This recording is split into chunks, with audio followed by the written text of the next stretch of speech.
recovered fully, and she did very well. She would pass away 11 years later, but I'll get back to that later. Um, I continued working at ING, and it was actually a pretty good life. In 2001, as you know, well, first of all, ING bought Reliance Star, but nothing really happened to us immediately. But in 2001, in late 2001, as you know, that we had the 9/11 attacks, and that actually hit the company fairly hard because it reinsured a lot of property that was damaged by 9/11. And there were the economy was going into recession anyway, so the company downsized, and I was laid off at the end of 2001 at the age of 58. Now, so I went over 30 years without a layoff. I was very stable, but I never really had a good job again. Part of it might have been because I was gradually becoming a reputation, being known for this. The book sold fairly well during the first year and a half or so. After that, it was mostly being found on the internet. Google, as you know, it got to be very easy to be found and get known because people would just find you on the internet without even trying. In the early days of the internet, my material often showed up because it was simple text, and because the way it had been put out, it happened to rank very high in the search engine. So I sort of became known for everything. That was before modern social media came along, and that was before a lot of sites were on databases and scripts and so forth. And so it's not as easy to find now as it used to be.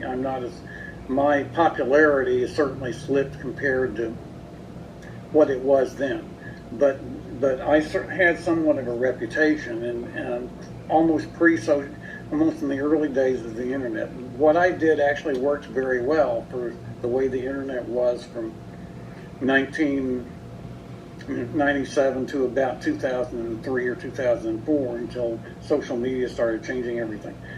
So I came back. I did some other things. I worked as a telemarketer collecting donations for the Minnesota Orchestra for a while. That was pretty interesting. And then I came back. I decided to come back and look after Mother because I was becoming more concerned. She lived 7 years after I came back, and I worked as a substitute teacher for a while, and I had some other little jobs. The substitute teaching job turned out to be very curious.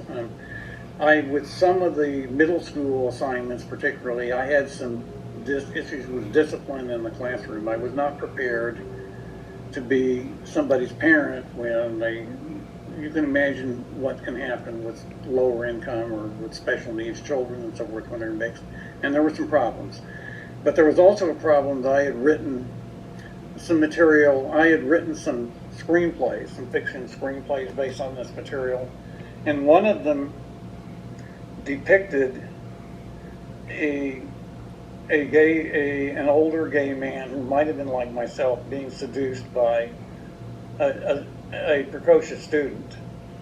It was a purely fiction story. It was called The Sub. It was supposed to be a short film, but people found that, and they thought that meant that I was likely to actually do that. There's actually a legal term for this, and it's called implicit content. The problem is, well, why would you put something like out there if somebody could decide that it could implicate you? It's a very interesting question, and that no one had ever faced before. So I stopped substitute teaching. I actually came back. I actually got the job back in 2007 for a while, but I eventually stopped. And Mother died in 2010. Things started getting much more difficult at home. We started having caregivers all 24 hours a day, and fortunately she was able to afford it. She was much better off than I even thought. My father's investments had been conservative, and they had survived everything that happened. We even came through 2008 real well. Almost nobody else did, because there's a portfolio that my father had left her, and she still had, was designed to survive anything, and it did. So in the meantime, I started developing my blogs in 2006, and I went, on Blogger, and I went to WordPress in 2014, about the time I came out with this book. And so what happened is that I started originally talking about gays in the military, and then talking about libertarian topics, talking about individual rights and the right to be left alone, and personal responsibility from a libertarian perspective, a libertarian right perspective, sort of like Peter Thiel or something, not from the conventional idea of belonging to a group that is marginalized and discriminated against, but from simply, why is your life somebody else's? Why is my life your business?